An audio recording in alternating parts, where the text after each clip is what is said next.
Hi guys, and welcome back to my channel. My name's Carson. I do food photography and I've been doing it for a bit over a year now.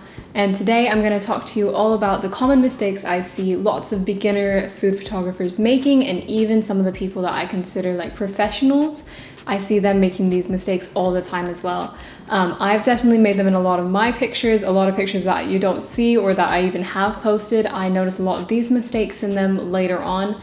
And I just want to share these with you so you can hopefully look out for these mistakes and fix them before you go to post them, or before you go to use them on whatever website you're making, or even before you go to deliver your final product to your clients. So without further ado, let's jump into it.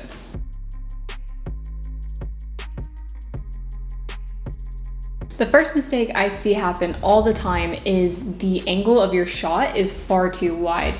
A lot of times I see these big, beautiful shots and there's lots of things going on, but the problem is the focus of the image and the actual subject that you want to highlight is way too small and way too far away from the center and focus of the image. For instance, I shot this smoothie bowl quite a while ago, and I set up the scene and I had it on a tripod and I was taking the picture, and then when I went to go edit, I realized this is too far out. Like, the smoothie bowl is way too small for that to be the focus of the image. The rest of the background isn't really doing anything for it.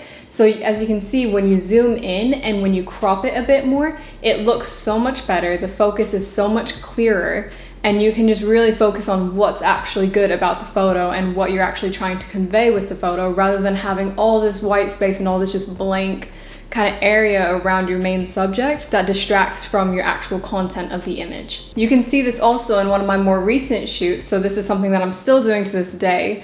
In this little Christmas cookie shoot that I did, I had some shots that were a bit too far away, and the subject, I wanted it a bit offset from the center, but then when I took a look at those pictures that I had taken where it was zoomed far out and a bit offset from the middle of the photo, I realized that that doesn't really make the cookie shine, and that doesn't really draw your eye through the picture the way that I wanted it to. So by an easy just crop and rearrangement, it looks a lot better, and the composition works a lot better to actually highlight the cookies and actually make them look like something that you want to eat, and it carries your eye a lot better through the photo in general.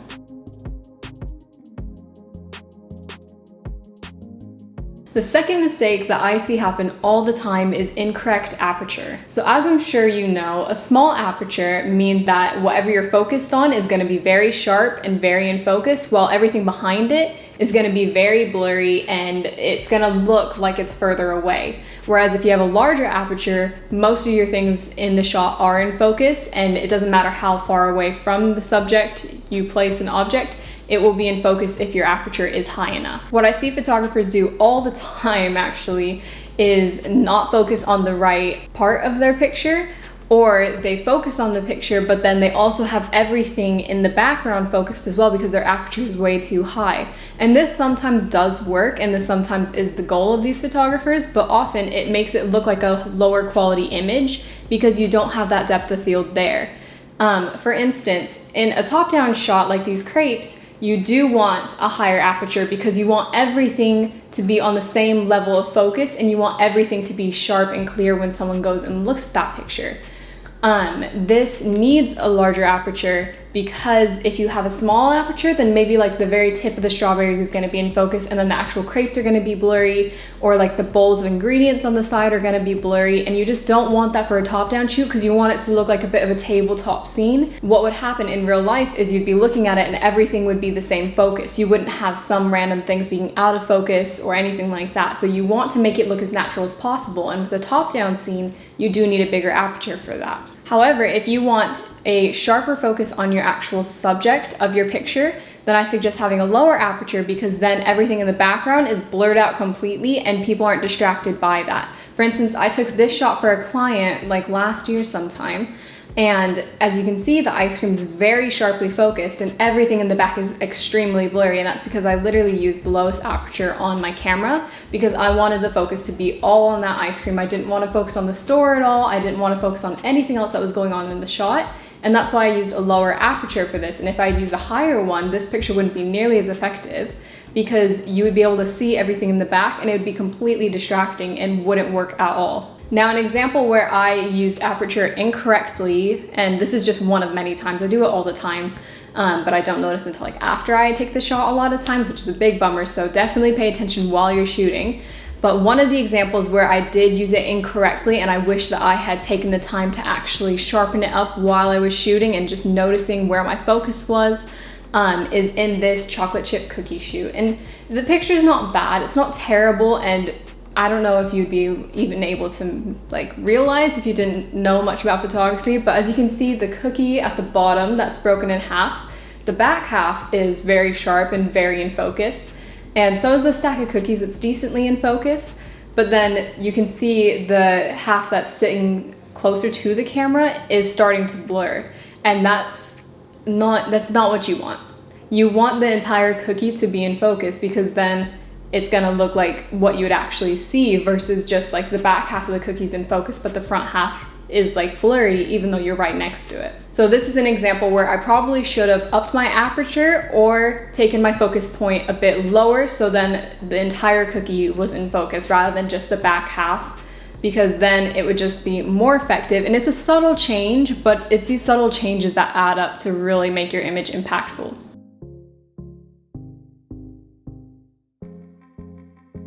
The third mistake I see people making all the time is not enough contrast in their pictures. I like the look of these faded out pictures and these kind of like antique looking things, and sometimes there is use for that.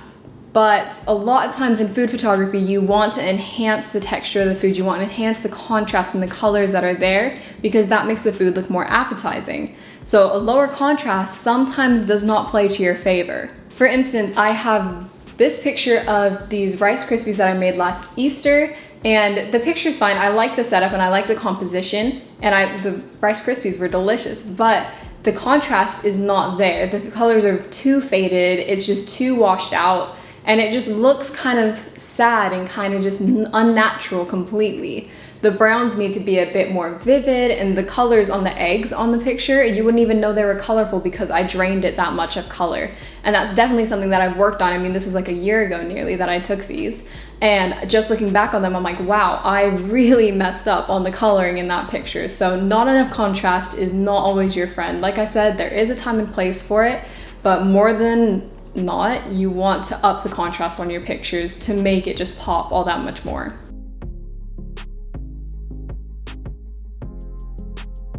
The fourth mistake that I see is similar to the last one, but it's using too much contrast.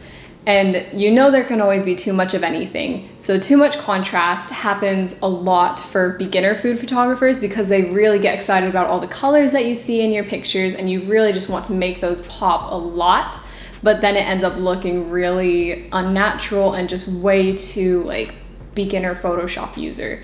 So I have an example, and this is a picture that I've never even shown to anybody because I'm just so embarrassed by it because it was so terrible, and it was at the beginning of all my experimenting, but it's this beef stew meal, and I just made the contrast so horrific on it. The green on the leaves is just way too green. Doesn't even look like it would if you saw the green in person.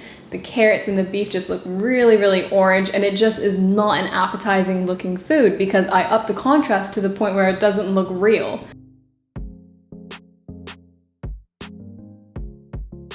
The fifth mistake that I see happen all the time is that there's no story to your picture. There doesn't need to be a complete storyline and like characters and all that sort of stuff because that's just unrealistic. But you can't have props and all that sort of stuff be so sparse that you can't even tell where the scene might be set up. For instance, I have this picture of these pancakes with this like strawberry syrup, and I like the picture, it's fine.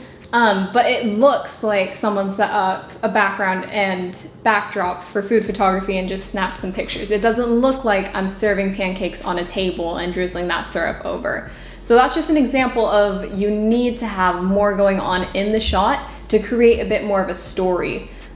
So like I said, for this one, it just doesn't really speak to you at all. It has interesting colors, it has interesting textures and movement and whatnot, but it just doesn't speak to the user. It doesn't tell a story, and it doesn't make the viewer relate to the picture at all or the food.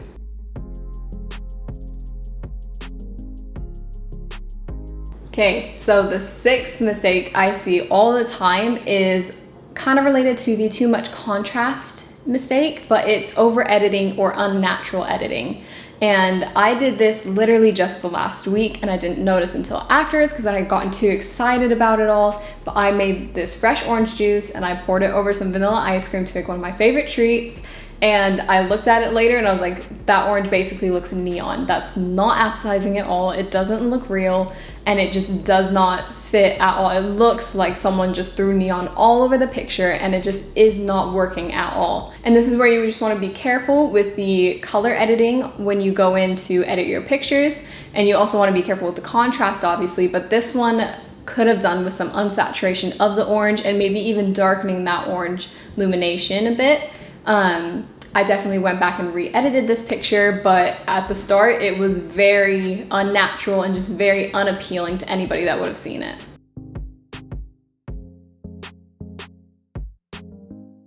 Okay, tip number 7 is too much of the same color or same texture happening throughout your image. Texture is your friend when it comes to food photography, but it can also be your biggest enemy, because if you have too much of the same texture, your viewer is gonna lose interest straight away, or it's just gonna kind of hurt their eyes because there's too much going on and they can't focus on anything. I shot these Rice Krispies a while ago and I never ended up using it because when you look at it, I tilted one of the Rice Krispies up, but you can't tell because the texture is all the same throughout and the colors are all the same. It's brown on brown basically. And this could have worked maybe with different lighting and a different setup and whatnot, but just how it was shot and how it's standing right now, that would not be a good picture to post because it looks the same everywhere and you can't differentiate between one piece and the next. And that's just something that you need to focus on while you're shooting, because I often get excited about texture and I'm like, oh, this looks great, look at how delicious this looks, this texture is amazing, and then I look back on it and I'm like, oh crap, that's basically the same thing over and over and over again, and it does not look good. It does not look like something you'd want to eat or something that you'd even think to eat. So that is one of the bigger mistakes that I see people make, is just kind of overusing texture and not focusing on adding variation in the shot, and it really results in kind of an unappealing and uninteresting image.